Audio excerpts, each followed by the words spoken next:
Meus amados irmãos, vamos abrir a Escritura no livro do profeta Joel, no capítulo 2.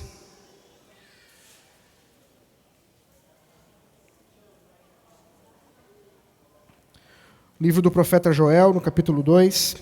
Nós estamos numa série de exposições no chamado bloco dos 12 profetas, os profetas menores.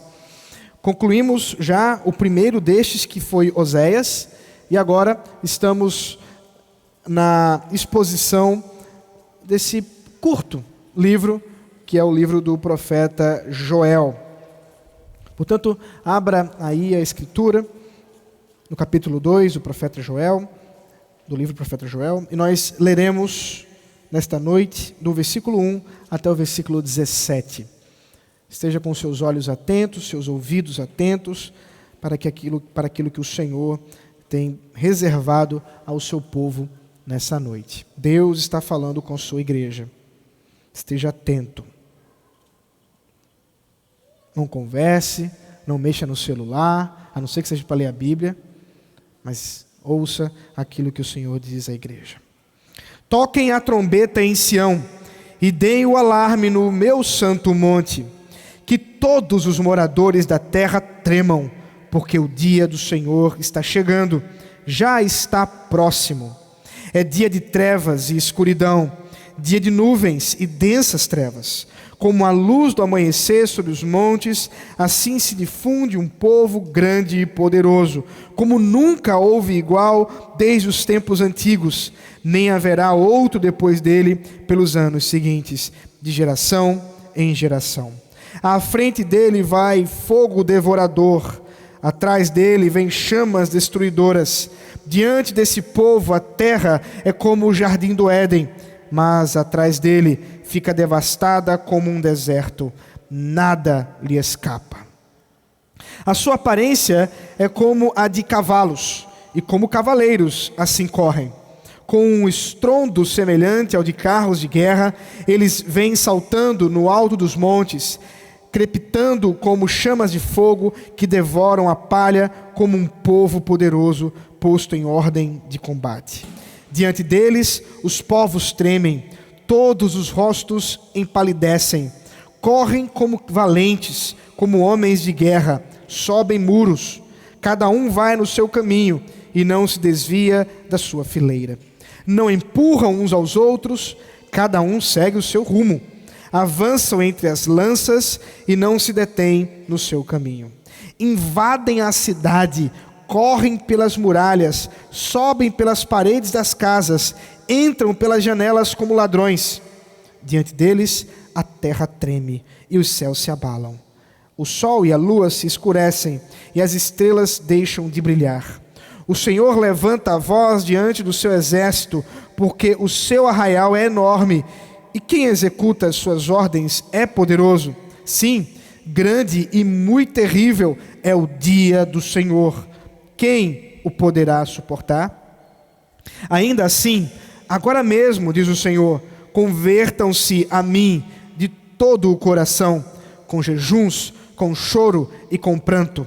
Rasguem o coração e não as suas roupas. Convertam-se ao Senhor seu Deus, porque Ele é bondoso e compassivo, tardio em irar-se e grande em misericórdia, e muda de ideia quanto ao mal que havia anunciado.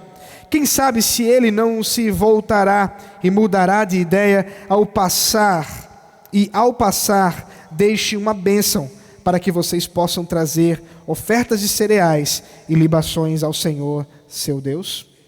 Toquem a trombeta em Sião, proclamem um santo jejum, convoquem uma reunião solene, reúnam o povo, santifiquem a congregação, congreguem os anciãos, reúnam as crianças e os que mamam no peito, que o noivo saia do seu quarto e a noiva dos seus aposentos, que os sacerdotes e ministros do Senhor chorem entre o pórtico e o altar e orem.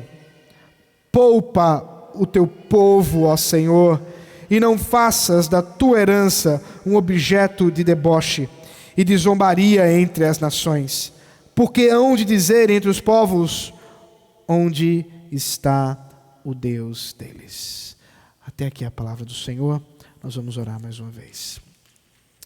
Senhor maravilhoso, Deus tremendo, Deus onipotente, Deus que pelo Teu Espírito inspirou o Teu profeta para que aquilo que foi revelado a ele escrevesse.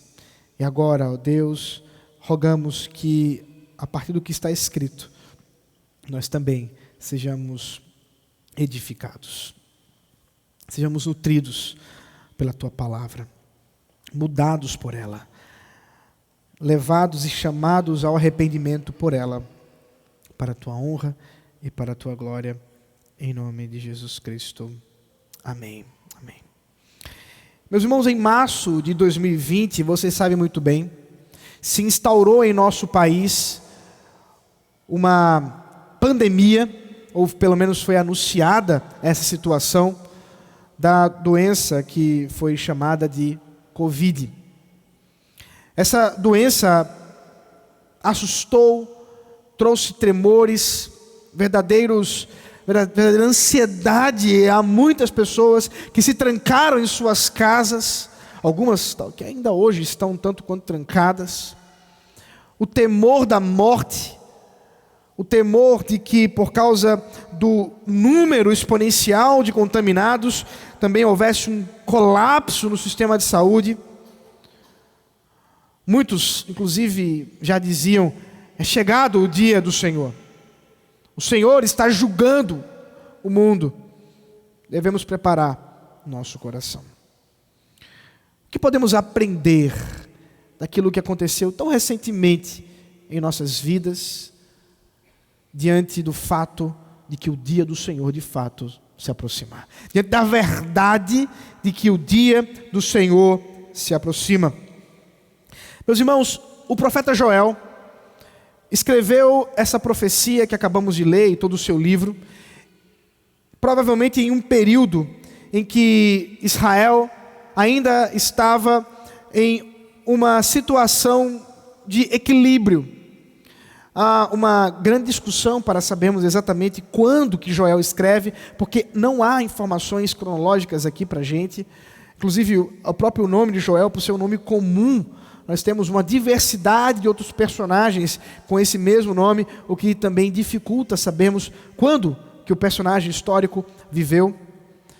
Mas alguns comentaristas acreditam que Joel profetizou no mesmo período que Elias profetizou, período de Acabe, período de Jezabel, exatamente por causa da fome que ele anuncia aqui em suas profecias, logo no primeiro capítulo, quando os gafanhotos parece que tomaram Israel e trouxeram grande prejuízo às lavouras, a ponto de trazer tragicamente uma grande fome sobre Israel. É coisa que historicamente aconteceu exatamente no período do profeta Elias, que inclusive ele havia profetizado também algo que aconteceria com respeito à fome. O curioso é que Joel pega essa tragédia, pega essa história que estava acontecendo com eles e aponta para algo que ainda vai acontecer. E traz agora, como que aproveitando o tema, o dia do Senhor. Essa é uma preocupação de Joel. Joel quer mostrar a Israel que muito pior do que uma fome causada por problemas na lavoura, por gafanhotos, são os exércitos que Deus estava preparando, está preparando para julgar Israel, para trazer juízo contra aqueles que estão em desacordo com a sua palavra, que estão com o seu coração impenitente e não ouvem as advertências do Senhor. Portanto, assim como a Covid e outras tragédias e outras situações que aconteceram na história da humanidade, nós podemos dizer que esses pequenos juízos de Deus, porque nós não podemos chamar de outra coisa, porque estando nos planos do Senhor, certamente são punições, juízos do Senhor. Mas essas pequenas amostras do juízo de Deus apontam para o grande dia do Senhor, o juízo do Senhor, o juízo de quando Ele, naquele grande dia, julgará todas as nações, onde tremerão todos os povos, porque o Senhor derramará a sua ira. Nessa noite, meus irmãos, o nosso chamado é considerar que o dia do Senhor se aproxima. Arrependam-se, diz o Senhor. Arrependam-se. Versículo de 1 a 3, nós temos os sinais do dia do Senhor.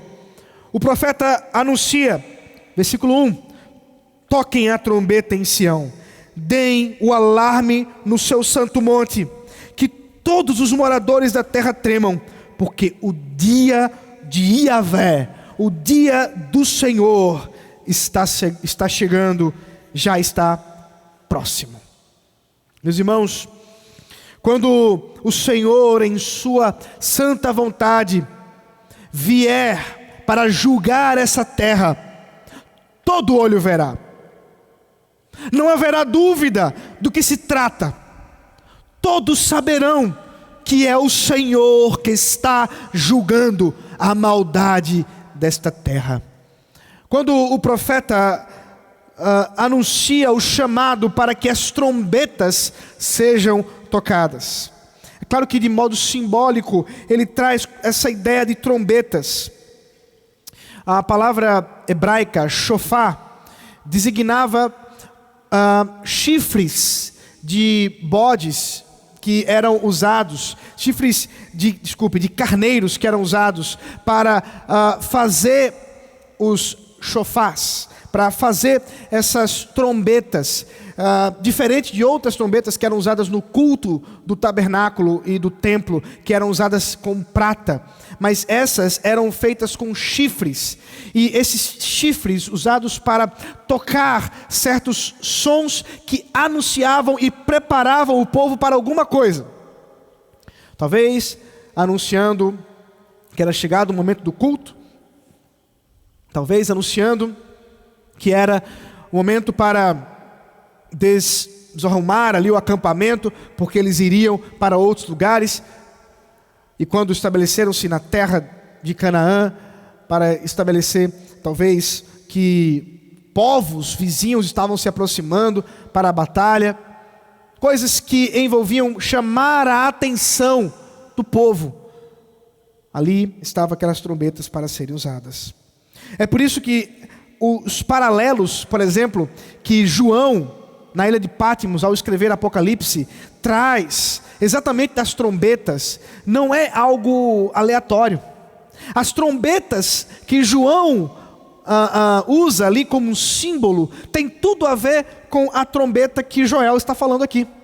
São as trombetas que anunciam a chegada do dia do Senhor, isto é, os sinais que anunciam a vinda de Cristo. Sinais estes que estão associados, por exemplo, a esses pequenos juízos que mencionei anteriormente. No caso, para Joel, os gafanhotos que trouxeram fome para o povo. No nosso caso, a Covid, tão perto de nós, ou outras tragédias. Todos os moradores da terra tremam, porque o Senhor está chegando. Porque o dia do Senhor está chegando. Meus amados irmãos, o dia do Senhor não é um dia de brincadeira. O juízo do Senhor que se aproxima é um juízo planejado pelo Deus Criador dos céus e da terra, contra todos os moradores da terra, considerando a sua perversidade, considerando o pecado do homem. Não é à toa, portanto, que na sequência ele fará um paralelo entre o próprio jardim do Éden e o deserto. Ele trará a ideia de que aquilo que era o jardim sendo desfeito por causa do pecado. A conexão, a comunhão que o homem tinha com Deus, agora chega ao seu fim por causa do pecado. Veja o versículo 3. À frente dele vai fogo devorador, atrás dele vem chamas destruidoras. Diante desse povo, a terra é como o jardim do Éden, mas atrás dele fica devastada como um deserto. Nada lhe escapa. Os pronunciamentos do profeta Joel para aquele povo, o anúncio da convicção de que o dia do Senhor chegaria. E entenda, certamente o exílio ocorrido no Reino do Norte por causa da invasão da Assíria e ocorrido no Reino do Sul por causa da invasão da Babilônia, são de fato cumprimentos desse grande dia, mas não ainda o grande dia do Senhor profetizado por Joel. Mas como eu disse, como pequenos juízos ou anúncios de trombetas, eles apontam para o terrível juízo. E meus irmãos, quando a Assíria entrou no Reino do Norte, devastando aquela região, assim como a Babilônia entrando no Reino do Sul, destruindo inclusive o templo, impedindo que o povo pudesse adorar a Deus, tudo isso mostra, meus irmãos, a severidade do juízo do Senhor, a severidade do pecado e da ira de Deus contra o pecado. É curioso quando nós falamos com as crianças e perguntamos o que Deus pensa a respeito do nosso pecado, e elas dizerem: Ele fica triste. E eu sei, nós ensinamos isso, tudo bem, mas não é o suficiente você saber que Deus fica tristinho com o seu pecado, porque Deus fica irado. É disso que se trata o texto. Deus está irado com o seu povo. A ira de Deus está para ser derramada sobre o povo. O dia do Senhor se aproxima, nada escapa aos seus olhos. O que acontecerá comigo e com você diante do Senhor? O que aconteceria com esse povo? Joel está dizendo, é devastador. Os gafanhotos não são nada comparado aos exércitos de Deus. E veja, aqui ele realmente está convencido de que os povos estrangeiros entrarão e devastarão a terra, como os gafanhotos devastaram as lavouras, mas estes povos estrangeiros entrarão e destruirão tudo. São os sinais, como também a severidade do juízo. O juízo do dia do Senhor é algo terrível. Veja o versículo 4. A sua aparência, está se referindo à aparência desses gafanhotos, é como a de cavalos, como a de cavaleiros. Assim correm, como estrondo semelhante ao de carros de guerra. Eles vêm saltando no alto dos montes, crepitando como chamas de fogo, que devoram a palha, como um povo poderoso posto em ordem de combate. Ele vai trazer várias conexões associadas à organização militar. Porque, claro, ele não está falando apenas de gafanhotos. Ele está falando de guerras, de batalhas, de destruição. É impressionante pensar que o próprio Deus chamará os exércitos inimigos de Israel como seu próprio exército. E aí a gente entende que o juízo do Senhor, ao usar os instrumentos do Senhor, tornam-se do Senhor. A gente pode dizer inclusive que a Covid é a Covid de Deus, porque está nos planos do Senhor. A gente pode falar que os gafanhotos que trouxeram fome a Israel eram os gafanhotos do Senhor. A Assíria era a Síria do Senhor, a Babilônia é a Babilônia do Senhor, porque absolutamente tudo é do Senhor, e tudo está em seus planos maravilhosos. E a severidade com que Deus trará o seu juízo não é algo que devemos esquecer, não é algo que podemos negligenciar, porque, como disse Joel, o dia do Senhor se aproxima. Os exércitos, portanto, estão prontos, já se levantam, não restará nada. Veja o versículo 9: invadem a cidade, correm pelas muralhas. Hendrika, precisa que você tenha aqui. Invadem a cidade, correm pelas muralhas. Entram pelas janelas como ladrões. Diante deles a terra treme, os céus se abalam, o sol e a lua se escurecem, e as estrelas deixam de brilhar. O Senhor, derramando a sua ira, se colocará contra a cidade de Jerusalém, contra a cidade, as cidades de Israel. Uma coisa que a gente precisa entender o que é cidade para esse povo aqui. Para a gente hoje, cidade é aquilo que se opõe à vida rural. Mas isso não é o caso aqui. Até porque vida rural é o que existia na época. Cidade tem a ver com proteção. Cidade tem a ver com pessoas aglomeradas por meio protegidas com muros, para que juntos possam se defender. Quando o profeta diz que as cidades serão invadidas, que Deus entrará com juízo nas fortificações deles, Deus está dizendo que não há como impedir o seu juízo. Não há como conter a sua ira. Meus irmãos, nós precisamos considerar essas verdades. Precisamos observar a clareza com que o profeta trata o pecado de Israel. E veja, nós estamos falando do povo chamado de Deus. De algum modo, essas pessoas estão participando do culto ao Senhor. Estão participando da vida que está destinada àqueles que participam do pacto. Estão ali dentro, de alguma forma, do pacto do Senhor. Mas simplesmente não há chance contra o juízo do Senhor. As cidades, o cosmos, veja, o sol e a lua se escurecem, as estrelas deixam de brilhar. Claro, há uma linguagem poética aqui. E eu, de modo algum, estou propondo qualquer tipo de leitura literal do texto, como se o dia do Senhor necessariamente estará associado a esse tipo de figura aqui. Porque eu não sei como será.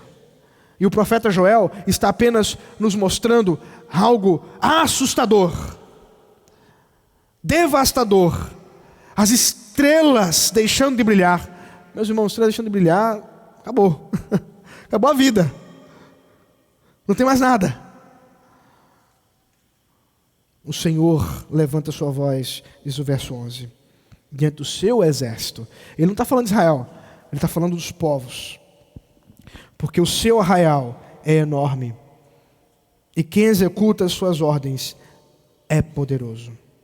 Sim, grande e muito terrível é o dia do Senhor. Aqui está a pergunta: quem o poderá suportar? Quem poderá suportar o dia do Senhor? Quando nós vemos um texto como esse, quando nós consideramos verdades como essa, e vemos de forma tão desleixada que muitas vezes as pessoas tratam o dia do Senhor, vê a igreja fazendo isso. É claro, os ímpios farão. Os ímpios zombarão. Tal como aconteceu com Noé, fazendo a arca. e certamente não há registro sobre isso, mas nós podemos imaginar o quanto que aquelas pessoas ímpias estavam ali olhando para o tolo, aparentemente, Noé, fazendo um barco.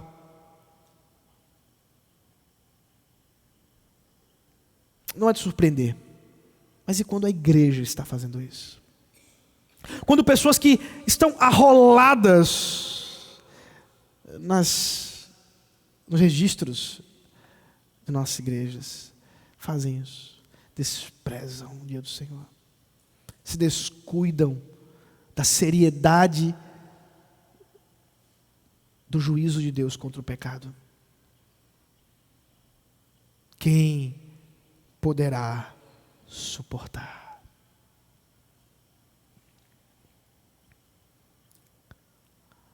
Versículo 12 ao 17 nos dá um novo tom para essa história. Versículo 12 ao 17 nos mostra o que fazer diante de tudo isso.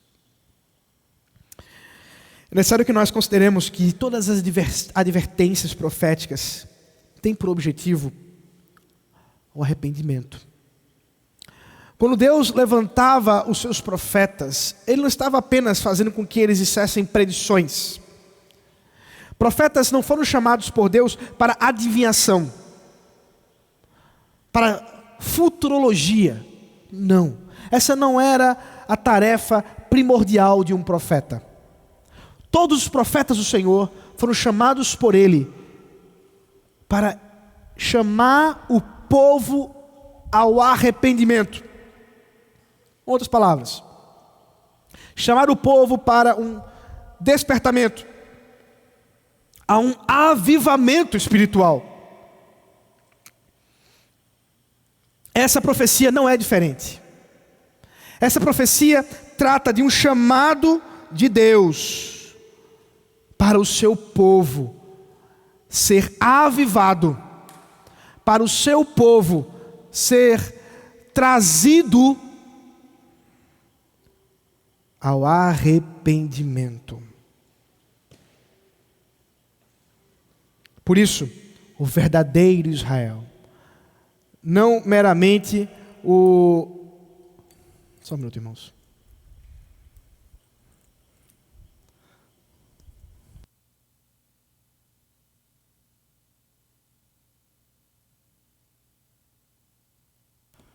O verdadeiro Israel, não aqueles que eram meramente circuncidados de forma externa, mas aqueles que o Espírito Santo lhes operava no coração, ao ouvir as advertências do Espírito, ao ouvir as advertências da profecia, eram levados ao arrependimento. Veja comigo o texto, volte os olhos para a Bíblia, meus irmãos. Deixa minha esposa aí.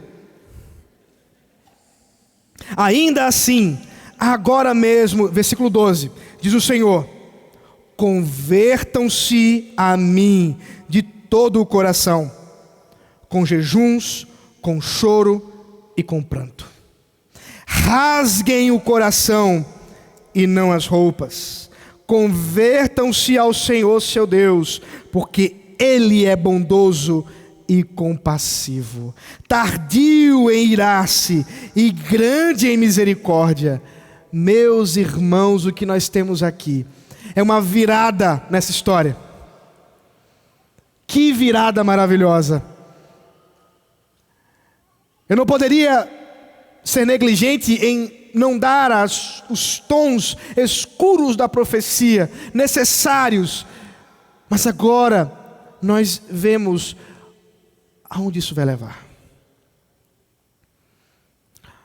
O Senhor está chamando o seu povo para o arrependimento. Portanto, o conhecimento, observe bem isso aqui, o conhecimento, tomar conhecimento do dia do Senhor, não é um mero ato de curiosidade para você tentar adivinhar quando é que Jesus vem, não.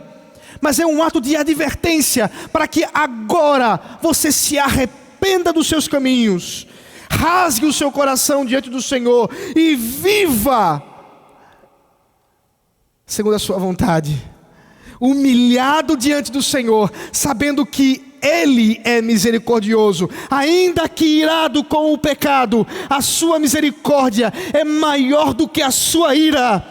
A sua graça é maior do que o seu pecado, meu irmão, porque o amor de Deus, tendo enviado Jesus Cristo como nosso Redentor, fez com que nele fosse derramada a ira de Deus. Agora entenda o dia do Senhor. Jesus disse que era chegado o dia do Senhor, quando Ele mesmo instaurou o seu reino. E aqui está o segredo que Joel não poderia saber. Joel não poderia saber, e nós sabemos. É que o dia do Senhor se divide em 2 dias do Senhor. E o primeiro dia do Senhor está exatamente em Deus derramar a sua ira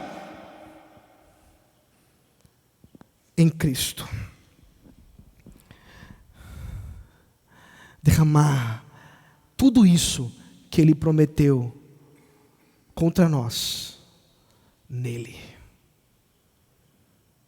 Naquela cruz horrenda. Muito pior do que gafanhotos. Muito pior do que um exército inteiro. A ira de Deus derramada em Cristo na cruz. Não é à toa que lá estava o mestre, horas antes, suando sangue.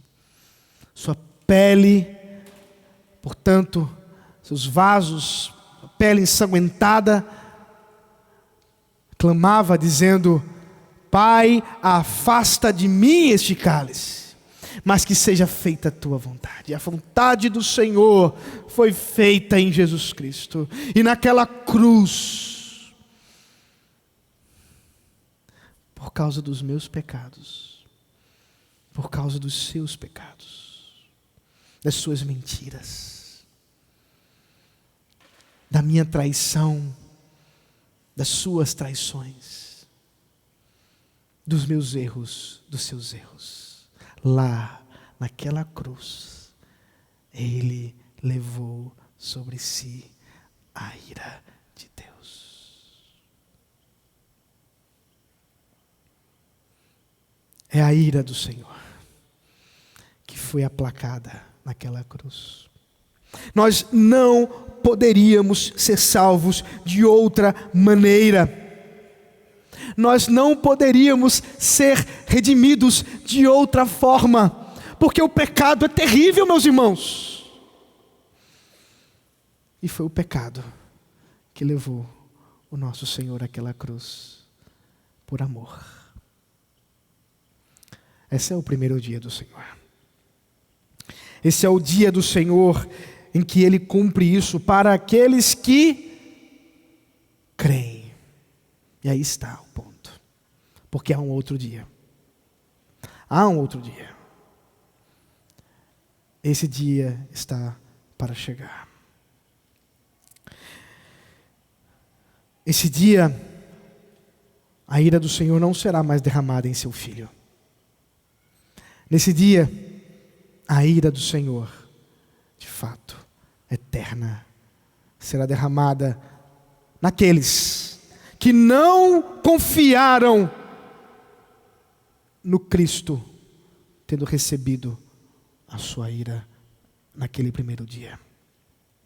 É por isso que nessa noite, meus irmãos, o Senhor nos chama ao arrependimento genuíno.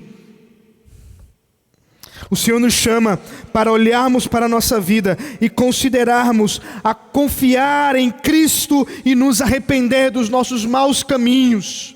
E não há nenhum de nós que poderia dizer: eu não preciso. Você precisa, e somente por Cristo você consegue ser salvo. Por isso, ou você crê, ou você está fora, e o seu dia está sendo aguardado para quando o Senhor Jesus voltar em glória, derramar a ira justa e final, eterna, do inferno sobre a sua vida.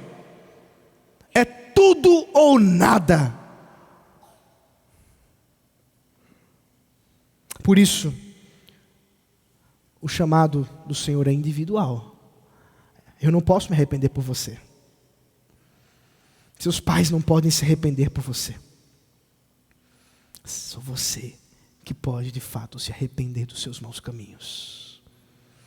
É só você, no relacionamento com Cristo, que pode realmente se arrepender dos seus maus caminhos. Ao mesmo tempo, há um chamado coletivo. O texto nos fala de uma trombeta que toca para um santo jejum, uma convocação de uma reunião solene. Meus irmãos, não é à toa que nós estamos aqui nessa noite. Esse é um culto de arrependimento. Todo culto é de arrependimento. Esse é o dia do arrependimento. Porque nós somos chamados pelo Senhor para isso. Nós somos chamados, todos são chamados. O texto fala: congreguem os anciãos, reúnam as crianças, os que mamam no peito, que o noivo saia do seu quarto, que a noiva dos seus aposentos. Que nós sejamos chamados pelo Senhor. É o Senhor quem está chamando. É o Senhor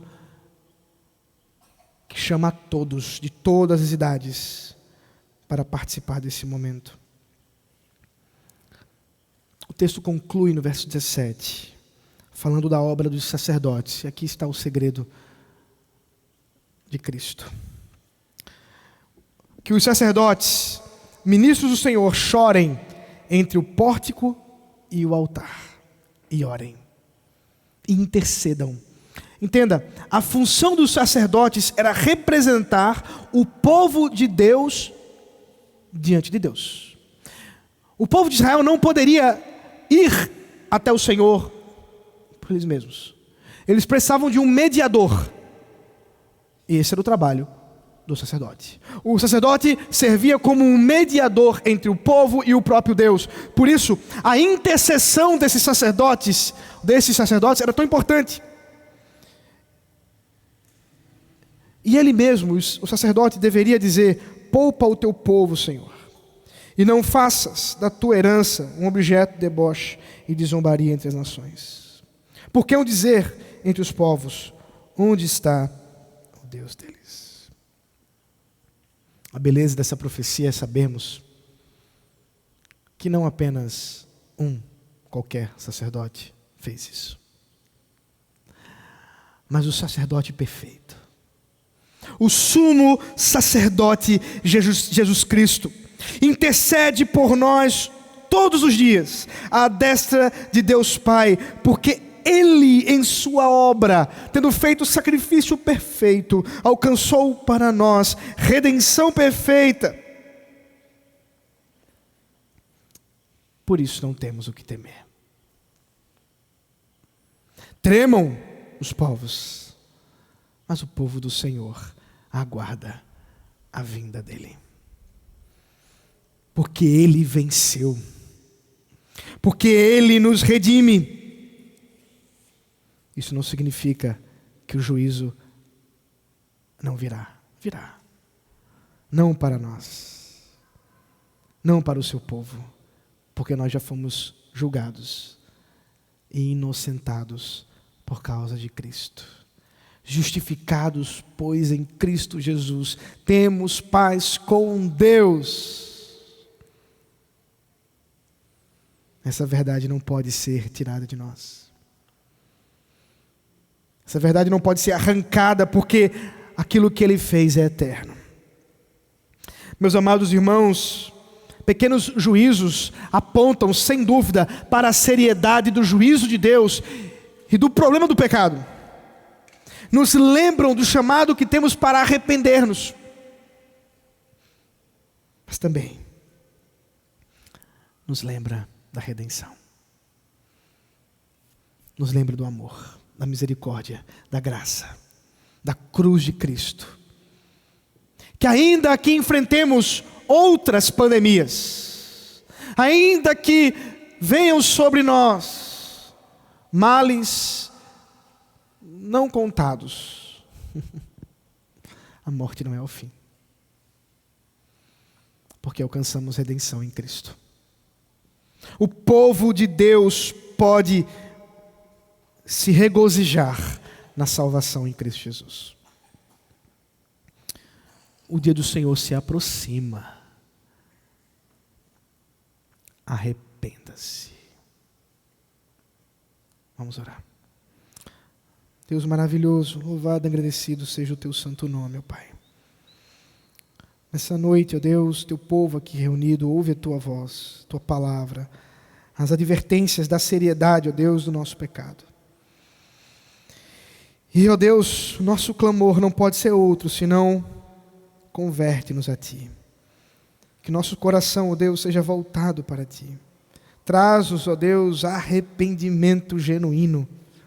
Traz-nos, ó Deus, a convicção do nosso pecado, mas também, ó Deus, a fé na obra de Cristo, redentora, para que não perquemos a esperança, mas ansiemos pela volta do Teu Filho Jesus Cristo, que virá buscar a Tua noiva.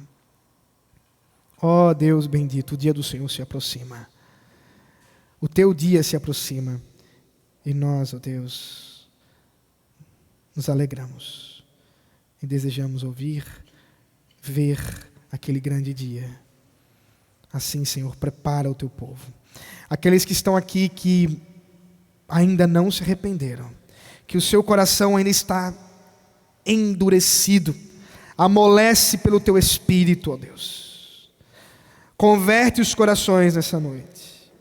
E a nós, Senhor, Teu povo, lembra-nos, ó Deus, do chamado para arrepender-nos. Que não brinquemos com o pecado, mas nos voltemos para Ti, mortificando todos os dias a carne, para a Tua glória. Em nome de Jesus.